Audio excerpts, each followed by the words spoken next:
Sale temps sur les houblonnières alsaciennes. 950 tonnes de houblon produits en 2011, c'est 50% de moins qu'il y a 3 ans.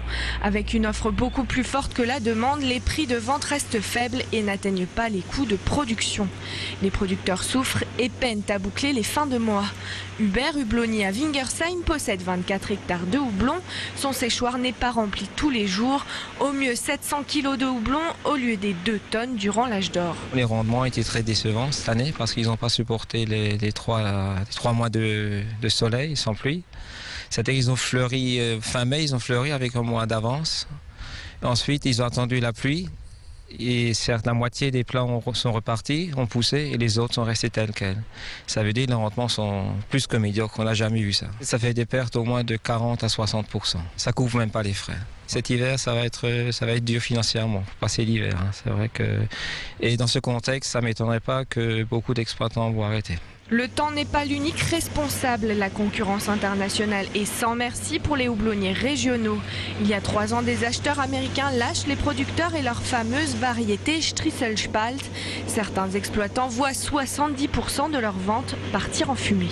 Alors l'Alsace subit une grande mutation. Nous étions encore quelques années 150 producteurs. Cette restructuration avance. Aujourd'hui, nous sommes une bonne 60aine de producteurs de houblon. Nous avons pu, grâce à des recherches importantes au niveau variétal, puis disposer un spectre variétal nouveau très important. Et donc les producteurs, eux aussi, s'adaptent à cette situation. Ils ont arraché à peu près 50% de leurs variétés traditionnelles qu'on disposait, et puis ils ont mis en place des nouvelles variétés. Cette nouvelle variété, c'est l'Aramis avec un arôme plus prononcé. Elle représente l'espoir de tous les producteurs en Alsace. Pour attiser les marchés internationaux, on mise sur un plan marketing. Adieu donc le nom alsacien imprononçable pour des clients canadiens, par exemple. L'Aramis, c'est un nom qui n'a pas été choisi au hasard. C'est un des mousquetaires d'Alexandre Dumas.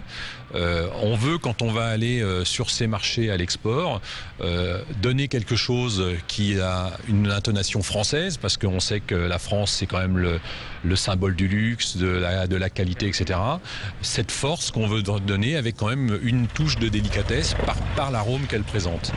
Dans un marché mondialisé, l'Alsace aura fort à faire, surtout face aux Allemands et leurs 17 000 hectares de houblon. Si cette variété Aramis s'impose, les professionnels du houblon pourraient à l'avenir doubler leur chiffre d'affaires.